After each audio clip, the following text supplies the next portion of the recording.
अनंत कुमार ने सियासी बुलंदियों को छुआ तो तमाम राजनेताओं की तरह उनके जीवन में भी घोटाले की काली छाया पड़ी। वर्ष 2000 में केंद्रीय शहरी विकास मंत्री रहते हुए हुडको को करोड़ों रुपए की मंजूरी देने के आरोप उन पर लगे, जिसको लेकर सुप्रीम कोर्ट ने उन्हें नोटिस भी जारी किया, मगर उनकी पार्टी के लोगों ने उनका बचाव किया, यह कहकर कि ये सारा मसला राजनीति से प्रेरित है।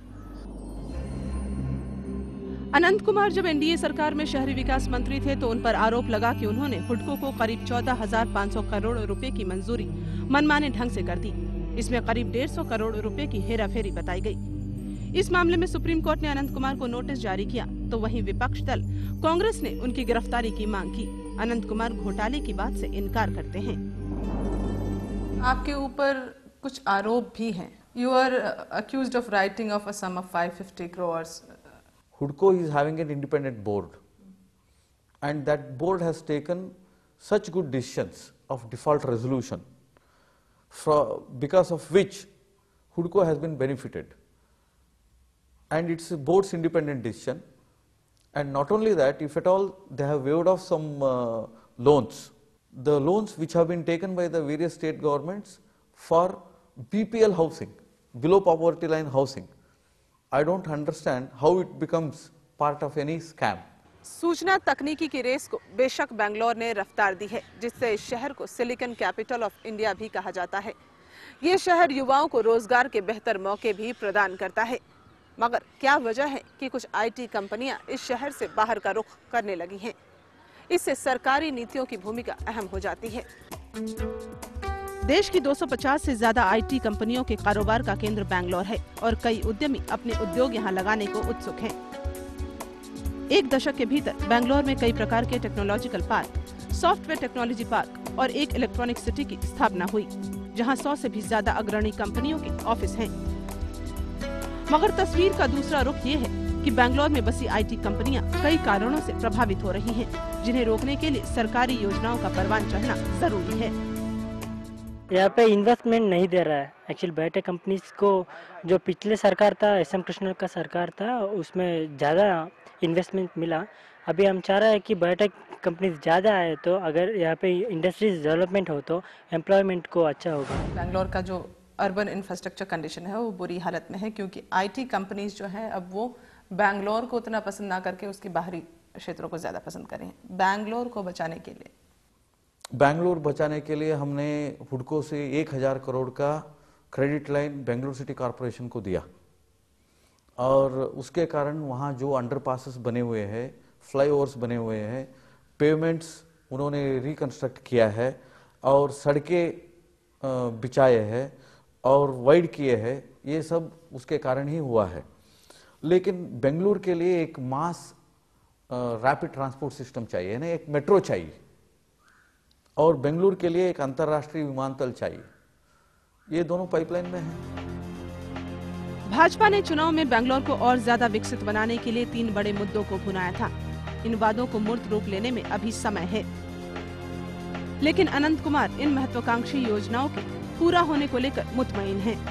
3 इलेक्टोरल प्रॉमिसेस किया आपने। एक तो अगर आप बात करें एयरपोर्ट को लेकर, इंटरनेशनल एयरपोर्ट, बिजली को लेकर, पावर स्टेशन को लेकर, एंड एक रेलवे को लेकर, कहाँ तक वो काम पहुंचे हैं या क्या प्लानिंग है आपको? जब मैं नागर विमानन का मंत्री था तब जेज पटेल साहब के साथ हमने एमओयू किया इंटरनेशनल एयरपोर्ट के, और अब काम चालू है, 3 साल में वो पूरा हो जाएगा। और दूसरा, मेट्रो रेल के डिटेल्ड प्रोजेक्ट रिपोर्ट जब हम शहरी विकास मंत्री रहे तब बनवाए, बेंगलुरु के, हैदराबाद के और अहमदाबाद के, और वो प्लानिंग कमीशन के और पीआईबी के मंजूराती लेने के पश्चात cabinet committee on economic affairs के सामने है।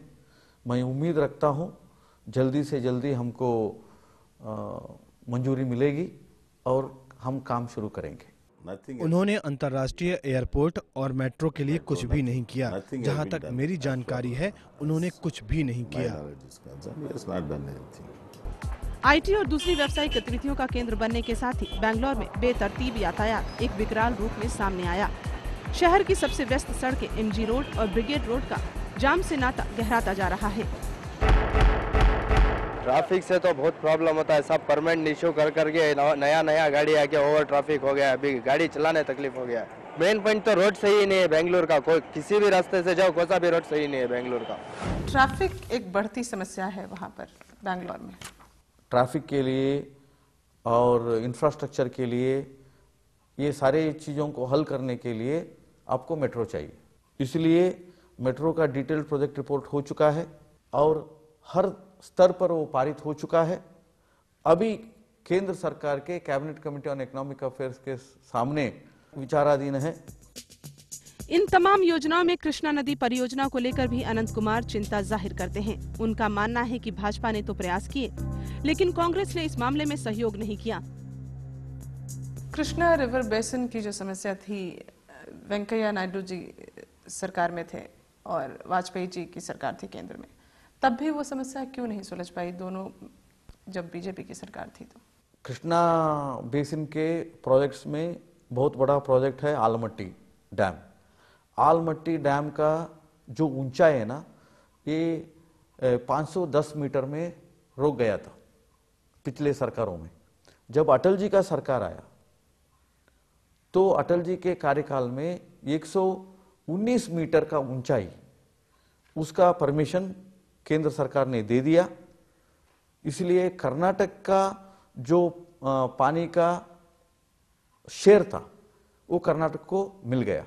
यदि कर्नाटक का शेयर किसी सरकार में कर्नाटक को मिला है, वो अटल जी के सरकार में मिला है।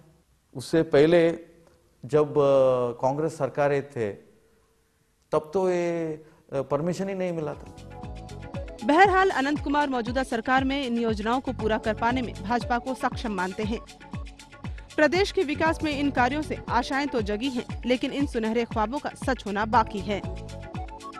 वो Anant Kumar central minister, so local में वो क्या भी कहीं करने में उनको नहीं होता है। वो पॉलिसी मैटर में वो कर सकता है। उसके लिए अनंत कुमार सेंट्रल मिनिस्टर हम ब्लेम करने का तो बराबर नहीं रहता। ये कॉन्स्टिट्यूंसी का एमपी है, वो इधर विशेषता दिया है, इसलिए हम उसको अप्रिशिएट करता है। हाँ, अनंत कुमार जी ने काम करवाया है। ब्यूगल रॉक का जो डेवलपमेंट है उनका में भी उनका काम है, और एजुकेशन सिस्टम में जो अभी चेंजेस हो रहा है उनका डेवलपमेंट का भी अच्छा लग रहा है हमें। इस विकसित शहर में गरीबों के सिर पर अदच्छत की समस्या कई सालों से बरकरार है। अनंत कुमार के संसदीय क्षेत्र में ही तकरीबन 500 ऐसी बस्तियां हैं जहां के लोग खाना बदोशों की जिंदगी जी रहे हैं। गांधीनगर की इस बस्ती में रहने वाले लोग बैंगलोर तो आए थे रोटी, कपड़ा और मकान की तलाश में। हाड़ तोड़ मेहनत के बाद रोटी और कपड़ा तो बमुश्किल नसीब हो गया, लेकिन रहने के लिए झुग्गी झोपड़ी का अस्थायी आसरा ही है। हमारी बस्ती 3 बार उजाड़ी जा चुकी है। हम यहाँ 25 साल से रह रहे हैं। पावर ऑफ अटर्नी देने को बोला गया, लेकिन अभी तक दी नहीं गई। यहाँ समस्याएं बहुत हैं। पास में गुजरती ट्रेन से कई बच्चे भी चपेट में आ चुके हैं। हमारे लिए यहाँ कोई सुविधा नहीं है, ना ही बाथरूम है और ना ही पानी की सुविधा है। बच्चों के लिए कंपाउंड बनाना जरूरी है, नहीं तो हमारे बच्चों के लिए खतरा है।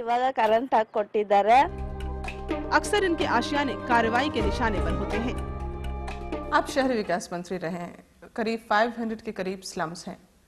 उसको उनकी जिंदगी को सुधारने या उनकी बेहतरी के लिए या स्लम्स को हटाने के लिए कुछ आपकी ओर से कुछ प्रयास? जब मैं शहरी विकास मंत्री था, हम वाल्मीकि अंबेडकर आवास योजना शुरू की।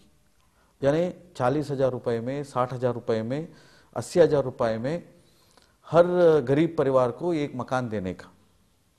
हमारे वो 6 साल के कार्यकाल में 70 लाख मकाने यानी स्लम्स में और गांव में एनडीए सरकार बनवाई।